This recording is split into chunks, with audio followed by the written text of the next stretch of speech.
मौजूदा काबीना के सबसे नौजवान वज़ीर हैं और यहाँ एक मिनिस्ट्री लोगों को नहीं मिलती, आपको दो दो मिनिस्ट्रियाँ, बल्कि एक डिपार्टमेंट तो ऐसा है जो दो मिनिस्ट्रियों से मिल के एक बना, तो इनफैक्ट 3 मिनिस्ट्रियाँ आपके पास हैं। कैसे आपके नाम का इंतखाब हुआ? बिस्मिल्लाहिर्रहमानिर्रहीम। मेरे ख्याल में देखें मोहसिन भाई, अव्वल तो ये 2 मिनिस्ट्री हैं।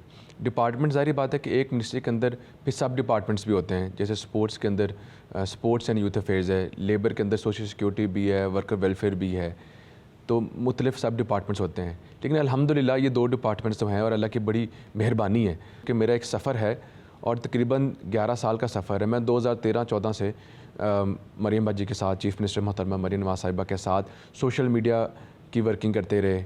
उसके बाद उनके साथ बाई इलेक्शंस पे वर्किंग करते रहे। उनके साथ मेरे एक 10-11 साल का अरसा दराज का, मैं जब से मैंने होश संभाली है ना अपनी एजुकेशन के बाद, मैंने मैडम चीफ़ मिनिस्टर के साथ वक्त गुजारा है। तो फिर तब से उनको मेरा पता था कि ये मेहनती है, भाग दौड़ करता है और अपना भी है। तो ये जमात में ये चीज़ें बहुत मैटर करती हैं। लॉयल्टी बहुत मैटर करती है, जमात में काबिलियत बहुत मैटर करती है, आपकी क्वालिफ़िकेशंस बहुत मैटर करती हैं। सियासत के साथ साथ अपना कारोबार भी चला रहे हैं, इतनी हेक्टिक रूटीन कि कहाँ पे मिनिस्ट्रीज़ भी और अपना बिज़नेस भी कैसे मैनेज कर लेते? भाई बहुत मुश्किल हो जाता है मोहसिन भाई। इसमें यह है कि यकीन जाने कि काफ़ी लोगों को नहीं अंदाज़ा, ज़्यादा कारोबार मैंने अपोजिशन में अल्हम्दुलिल्लाह किया है, क्योंकि अपोजिशन में तमाम तर सख्तियों के बावजूद ये होता था कि आपको टाइम सियासत के अलावा मिल जाता है। क्योंकि सियासत के अंदर जब आप पावर में होते हैं तो फिर आप आवाम के नुमाइंदे होते हैं, तब आपकी ज़्यादा टाइम आवाम में गुजरता है। तो लेकिन अब मेरे लिए मैनेज करना बहुत मुश्किल हो गया है, क्योंकि फिर अपना कारोबार बहुत डिस्टर्ब हो गया। अब अपना रोज़गार सिर्फ हुकूमती तनख्वाह पे नहीं, क्योंकि हुकूमती तनख्वाह काफ़ी कम है और मेरे अखराजात ज़्यादा हैं, तो इसलिए अपना कारोबार ज़रूरी है। तो मेरी कोशिश होती है, मैं जल्दी उठता हूँ, जल्दी सोता हूँ, हमारे घर में ये रूटीन है। तो मेरी कोशिश होती है कि सुबह मैं नमाज़ पढ़ के मैं 2 घंटे सो जाता हूँ, फिर मैं 8 बजे उठ के 9 बजे हम ऑफिस में होते हैं। बिला मतलब उसमें कोई मजाक नहीं हमारे घर में है। तो मेरी कोशिश होती है कि मैं फिर ऑफिस से सारा जल्दी काम शाम कवर अप करके फिर शाम को जब मौका मिल जाए तो 2 घंटे शाम को मिल जाते हैं कारोबार में, और अगर सुबह मिल जाए तो फिर सुबह। पहले मैं सुबह 2 घंटे देता था, लेकिन फिर मैडम चीफ़ मिनिस्टर की तरफ से आया कि अवामी नुमाइंदगान जो हैं और जो ये अपने ऑफिस 2 घंटे के लिए सुबह आवाम के लिए खोलें, तो फिर अब वो पब्लिक डीलिंग ज़्यादा हो गई है पिछले 1-1.5 महीने से। तो वरना लेकिन टाइम निकालना पड़ता है, वरना फिर रोज़गार तो नहीं चलते। क्या क्या कारोबार कर रहे हैं? मेरा अल्हम्दुलिल्लाह मोहसिन भाई रियल एस्टेट का काम है। मेरी हाउसिंग स्कीम्स हैं अल्हम्दुलिल्लाह, 3-4 हाउसिंग स्कीम्स हैं। उसके अलावा रेंटल प्रॉपर्टीज़ हैं और मेरा रियल एस्टेट से रिलेटेड बिज़नेस है। और क्योंकि हमारा शुरू से since generations more than 5 centuries my family has been living in Pakistan, और उससे भी ज़्यादा पुराना हमारा शजरा चलता है, तो हमारा काम ज़मीन से रिलेटेड था। अब मुझे एग्रीकल्चर का भी शौक़ है, हमारी एग्रीकल्चर ज़मीनें भी हैं। तो ये सारा काम पैसा कमाने के लिए नहीं करता। पहले सोच और थी कि जब कारोबार स्टार्ट किया तो एक कोशिश होती है कि यार पैसा बनाना है, और मेरे वालिद साहब ने अच्छी उम्र में कारोबार किया तो शौक़ भी था। लेकिन आहिस्ता आहिस्ता चीज़ें, आपकी प्रायोरिटीज़ दुनिया में ज़िंदगी में चेंज होती रहती हैं। तो बाद में फिर काम करने का शौक़ हुआ, और यकीन जाने जब काम करने का शौक़ हुआ तो पैसा पीछे आया। कितनी शहरी जायदाद है और कितनी ज़रई जायदाद है? ये मेरे ख्याल में जो अवामी नुमाइंदा होता है वो शीशे के घर में होता है। तो मेरे ख्याल में मेरे से ज़्यादा हमारी आवाम है, क्योंकि हमारी जो सारे एसेट्स होते हैं वो डिक्लेयर्ड होते हैं, और अल्हम्दुलिल्लाह हमारी तमाम तर एसेट्स डिक्लेयर्ड हैं। तो मुझे एग्जैक्ट तो नहीं पता, लेकिन अल्लाह का काफ़ी करम है। यानी माशाल्लाह इतनी जायदाद है कि आपको पता ही नहीं कि कितनी है? नहीं, अल्हम्दुलिल्लाह इसमें कोई शक नहीं है कि हमें एग्जैक्टली नहीं पता। शुक्र अल्हम्दुलिल्लाह कि हमारी ज़री में इस टाइम कितनी होगी टोटल, और रेजिडेंशियल में कितनी होगी, कमर्शियल में कितनी होगी, क्योंकि अब काम करने का शौक़ है ना, तो काम करते रहते हैं, अल्लाह ताला बरकत डालते रहते हैं। तो एग्जैक्ट नहीं पता, वाकई नहीं पता, कभी बैठ के सोचा भी नहीं। अच्छा। कि इतने बन गए हैं, अब इतने और करने हैं।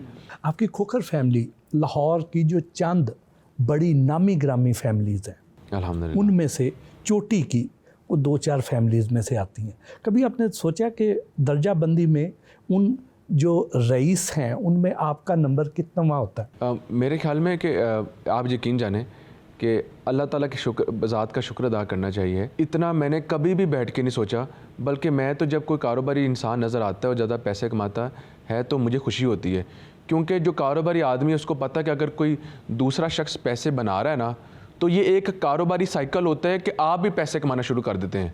मैंने ये एक तो इस्लाम में भी है, मैंने ये वैसे भी देखा है कारोबारी साइकिल में। अगर कोई रियल एस्टेट के कारोबार में बूस्ट कर रहा है, बाकी सारे कारोबार में बूस्ट करेंगे।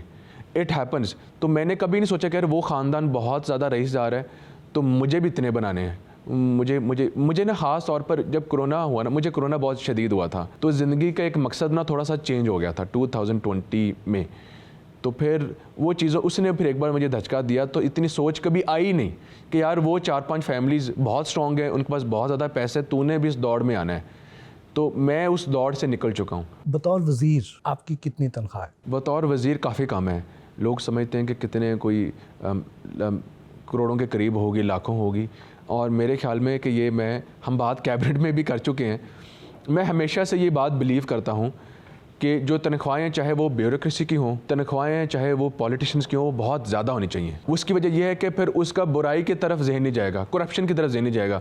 और जब आपके पास 2 पोर्टफोलियो होते हैं तो फिर 2 तनख्वाहें आती हैं। तनख्वाहें आपकी उतनी ही रहती हैं, तो तनख्वाह आपकी नहीं बढ़ती, चाहे आपके पास 10 डिपार्टमेंट्स भी हों, तो तनख्वाह आपकी उतनी है। लेकिन मैं तो वैसे भी जो मेरी तनख्वाह जो मेरी आती है वो मैं as it is rupees with rupees मेरे अल्हम्दुलिल्लाह मैं लोगों को नहीं बताता ताकि पोलिटिसाइज़ ना हो। मेरा अपना NGO भी है उम्मीद सहर, मैंने अल्हम्दुलिल्लाह पिछले 1-1.5 साल से बनाया हुआ है, तो मेरी सारी तनख्वाह उसमें डोनेट करता हूँ। आपकी जो काबीना है सारी जी, उसमें सबसे ज़्यादा अमीर वज़ीर कौन सा है और सबसे कम पैसों वाला कौन सा है? अमीर आप दिल से कह रहे हैं या पैसों से कह रहे हैं? माली लिहाज से। माली लिहाज से मुझे नहीं पता, मुझे वाक़ईतन नहीं पता। खोखर पैलेस को देखकर माशाल्लाह जितना ये अज़ीमुश्शान है, देखकर तो ऐसे लगता है कि ये किसी शाही ख़ानदान का एक कोई महल है। जी, कितनी फैमिलीज़ यहाँ पर रहती हैं? देखें, ये आपने मोहसिन भाई बड़ा दिलचस्प सवाल किया। पहली बात तो ये है, कई लोगों को शौक़ होता है कि वो बिल्डिंग्स पे इन्वेस्ट करते हैं, शो ऑफ पावर होती है। कई लोगों को शौक़ होता है यार बहुत अच्छी गाड़ियाँ रखें, कईयों को शौक़ होता है यार घर अच्छा होना चाहिए। अब देखें कि सियासत में मेरे वालिद साहब आए हैं, 2010 में MP बने हैं। सियासत तो शुरू से हम कर रहे हैं अल्हम्दुलिल्लाह, डेरादारी चलती रही है, चाचू मेरे कई बार MNA बने हैं, लेकिन हम 2010 में आए हैं। लेकिन मेरे वालिद साहब, लेकिन हमारा ये शुरू से अल्हम्दुलिल्लाह हम कारोबारी रहे हैं। हमारी ज़मीनें जायदाद शुरू से हमारी फैमिली की इधर रही हैं। अब ये हुआ कि जौहर टाउन वाज ए प्लेस जहाँ पर शाम को कोई आता भी नहीं था। अब ये वो इलाके हैं जिसको अल्लाह ताला की ज़ात ने नवाजा और ये महंगी हो गई, तो जिनके पास जायदादें थी उन्होंने नहीं बेची, वो महंगी हो गई। तो ये हमने ख़रीदी थी अर्ली 2000s में, ये जगह बहुत सस्ती थी तब ख़रीदी। मेरे वालिद साहब, मेरे चाचा और मेरे ताया 3 भाई, वो तीनों हम इसी घर में रहते हैं, और तीनों की फैमिलीज़, उनके बच्चे और उनके बच्चे आगे। अब ये देखें कि अल्हम्दुलिल्लाह अब ये तकरीबन अल्हम्दुलिल्लाह 100 कनाल में ये घर मुश्तमिल है। अब उस टाइम पे चंद लाख रुपए में ये एक कनाल था, आज ये करोड़ों में होगा या पता नहीं कितने में होगा। तो उस टाइम पे ये जगह ख़रीदी। हमारा शौक़ एक था कि घर इकट्ठे होने चाहिए, तो हमने लोगों के फार्म हाउसेस बड़े होते हैं, हमारा सब समझ लें कि ये शमशानी गाँव से ये फार्म हाउस ही था, जगह थी, तो हमने ये यहाँ पर घर बना लिए। यहाँ पर मेरे चचा रहते हैं, यहाँ पर मेरे ताया रहते हैं, अब उनके बच्चे हैं, उनके शादियाँ हुई हैं, उनके माशाल्लाह बच्चे हैं।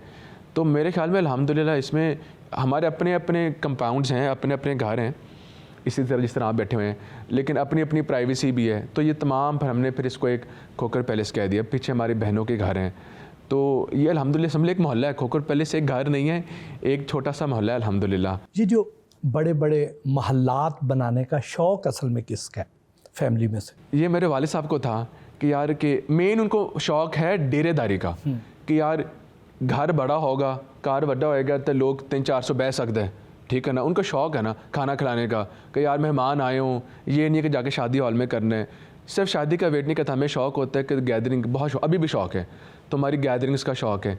तो फिर यार कि डेरा ऐसा हो कि 400-500 बंदा बैठा हो, 1000-2000 आना हो तो मसला कोई ना हो। तो घर है, घर लाहौर में से बड़े बड़े होंगे, तो लेकिन हमें डेरेदारी का शौक़। फैमिली का सरबराह कौन है जो जिसे सारे खोखर जो है ना बड़ा मानते हो? मेरे तायाबू मलक शफ़ी साहब, वो ख़ुद सियासत में नहीं है और उनको डेरेदारी का शौक़ है, और मेरे ख्याल में वही इन सब के किंग मेकर है अल्लाह ताला की ज़ात के बाद। बरकत मेरे ख्याल में हमारे घर में मेरे तायाबू की वजह से है।